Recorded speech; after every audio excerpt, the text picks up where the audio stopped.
Hello, I'm Hope Savara, and this video is meant to go in conjunction with an article that I've written called Attention Yogis. Basically, it's an article talking about a healthy psoas.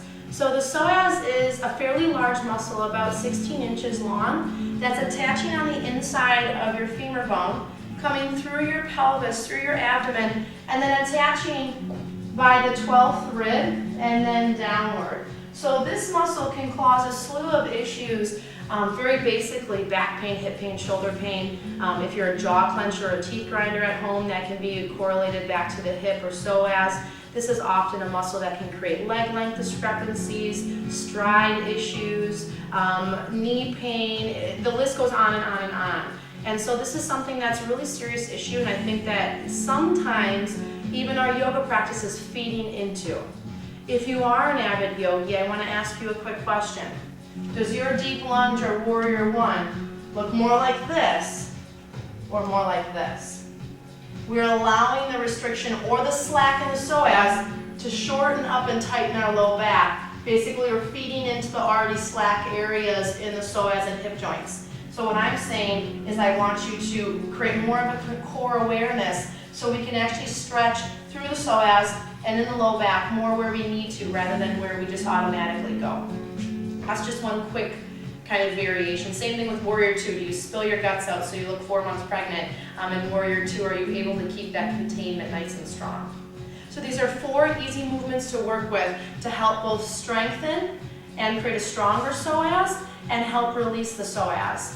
And so I'm just going to quickly go through these movements so you have more verbiage on what you should be doing and how it should look, so that you can go back and hopefully read my article and read more about what I'm talking about when I'm going through these movements. So the first movement is going to be a psoas release, and it can be really helpful to use a block. So laying back, find yourself long on the floor. And you can do this flat on the mat. I'm going to do it with a block so you can kind of see the difference between that. If you're using a block or a small ball, you're going to take the block under the sacrum, not under the actual vertebrae. Elongate what would be your right leg. And then as you start to bring the left leg in, once you've found pelvic neutral, grab comfortably under the thigh or gently above the shin. As you bring the knee in, you're only going to bring the knee in as close as you start to feel the release in the opposite groin. Reaching through that straight leg and through the heel. When you start to feel the pull, don't go any farther. We often feel the initial pull and then we feel like we want more, so we just yank in even more. So I want you to back off, and I only want you to stay with that initial sensation. Once you have that initial sensation, you're going to stay there for 1 to 5 minutes. If you're someone that has a fairly large external rotation, or maybe you're a past dancer, you may need to internally rotate your legs slightly to be able to find the stretch. So inhaling through the nose, relax your shoulders. You might even need some head support. Exhale through the nose, only grabbing in on the bent knee as you elongate through the straight leg. So the focus is the groin, rather than just clenching on the leg and burying it into your belly. After those 1 to 5 minutes, you're going to release the leg, maybe take a moment and notice the difference, and then you'll repeat the opposite side. You might have to readjust the block as I do. Keeping neutral, the opposite leg nice and long, slowly start to take in your bent knee. And as you take in your bent knee, wait for that initial sensation in the groin. Reaching through the heel as you gently draw the leg in. When that initial sensation comes, stay there.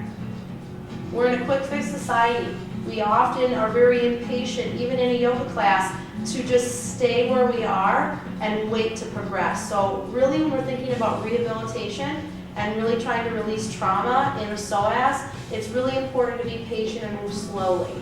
Use your breath and exhale, direct your breath into the groin. Again, 1 to 5 minutes, and then slowly releasing. This would be a great opportunity to use the 2-to-1 ratio. Relax your legs, notice how they feel. If you have an ankle-ball or a tennis ball, you could roll through the groin as well, finding any tender or tight areas. To come off the block, lift the hips and remove it out from under you. Set your hips to the floor. Awesome.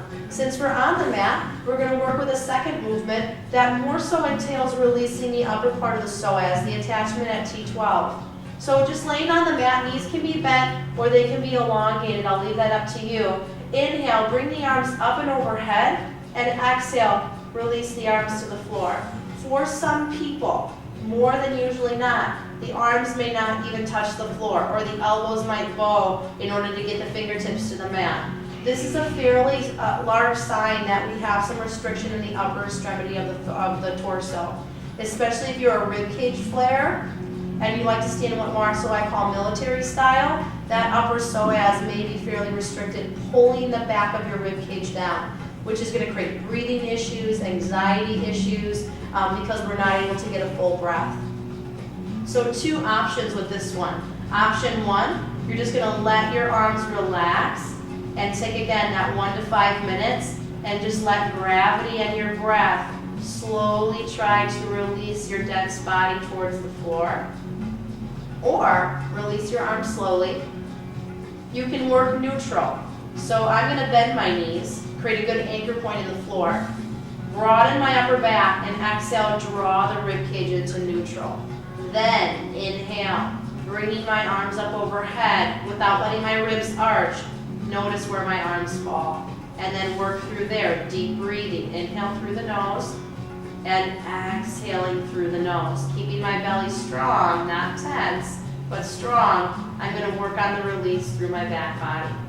If when doing one of these two variations, your head throws a jar back, not only are you losing neck neutral or Jalandhara, but you're throwing all your energy that you've been cultivating out of your body. So simply support your head. It's a quick, easy fix. And then release it towards the mat. Nice. Roll yourself over to your side and come up to seated. From seated, we're going to work our way to standing. So with standing here, we're going to work with a back bend. I'm going to turn sideways and actually open my feet to a max distance. Often with back bending, people are frozen in their pelvis. So what ends up happening is they spill their belly forward and they crunch their rib cage down onto their lower lumbar. Now do that about 50 times in class and you're going to wonder why you have a sore back the next day. It's not because you had a great workout, it's because you're basically killing your vertebrae in your lower lumbar. Find neutral. Your pelvis is going to gently shift forward as your pelvic floor contracts. So we're keeping length in our back and opening through the groin. You may even get a quiver on the back bend due to the contraction in your transversus. We're never thrusting or shoving. Equally as important, try not to let the tailbone kiss back. All right, so contract the pelvic floor, arms rise up, relax your shoulders. Inhale, and exhale, bow forward, slightly bent knees. Roll yourself up, inhale, and exhale, bow forward, slightly bent knees. Let's just do this 5 times. Inhale, core is strong. Exhale, not overly active glutes. Inhale, and exhale. Last one, inhale, and exhale. Inhale, watch how I'm not leading with my head when I lift. And then exhale, hands to prayer. Great. So you could do this in a series of 5 to 10 times in class to help people get the body warmed up. It may be something even to break down to really help point out if they're really back bending correctly and safely. We're going to come to the mat. Finally, this is going to be a psoas release and a tone. So laying on the floor, find pelvic neutral and extend what would be your right leg. Pressing into the sole of the opposing foot, keeping neutral. We're going to work on toning up the psoas, and then we're going to add a release to it. Relax the shoulders, add a pillow if you need to for the head. We're going to lift the leg about 1 inch up off the floor. If your body weight feels like it's tipping, push back into the opposite foot to ground yourself. We're going to go up and down 10 times, about 2 inches. So 3, 4, belly strong. 5, 6, 7, 8, 9, 10. Now go side to side. Little side to side. 2, 3, 4, 5, 6. Core strong. 8, 9, 10. Now in a circle. 1, 2, 3, 4, 5, 6, 7, 8, 9, 10. Relax and go opposite way. 2, 3, 4, 5, 6, 7, 8, 9, 10. And release the leg. Nice. Let's try the opposite side. So you could do up to 20. You could break these all down and do up and down, rest, side to side, rest, circle, rest, opposite way, rest. Neutral out the hips, press into the opposite foot. You're going to feel your belly strong, get the pelvic floor turned down. Let's go up and down, relax your shoulders, preferably palms face up or in. 1, 2, 3, 4, 5, 6, 7, 8, 9, 10. Minimal shifting or rocking side to side. 1, 2, 3, 4, 5, 6, 7, 8, 9, 10. And now a circle. 1, 2, 3, 4, 5, 6, 7, 8, 9, 10. Opposite way. 1, 2, 3, 4, 5, 6. Stay calm. 8, 9, 10. And release. Nice. Final release pose. We may know it as constructive rest pose. Your feet are going to go as wide as the mat, and then exhale. Let your knees steeple together. What you may discover as a teacher or yourself as a student is that your knees don't touch. Please do not strain the knees to touch. Either use a block or a rolled blanket and stick it between the knees so you're able to feel the release rather than the strain. Really talk your students through about what it feels like to soften the groin, soften the back. We're not jamming towards the floor, but gravity's like a blanket. And as you exhale, just really walk yourself through the areas of the body. You don't even need to know anatomy, but go off of feeling and sensation to create a softness and a lightness.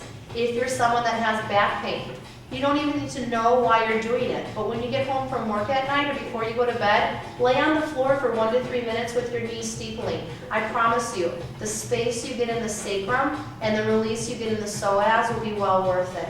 After that 1 to 3 minutes, if you'd like to, you can counterpose with a bound angle, or bring your knees over to the side. Use your hand and let your head trail so your neck muscles aren't doing all the work to come up to seated. For more information on the psoas, I'm going to encourage you to visit my blog and look for my article in relating to the psoas. This will give you more detailed guidelines to each of the exercises I very quickly went through today, as well as more information on exactly what the psoas is and issues concerning it. Feel free to contact me at any time if you have any cause or concern or would like some more information in regards to an issue you might be having or concern as a teacher at www.hopesavara.com. Feel free to send me an email or stay tuned to my YouTube site for more information and more video clips that might re-inspire you to change not only your classes as a teacher, but your exercise routine as a student. From my heart to yours, from my soul to yours, have an awesome day.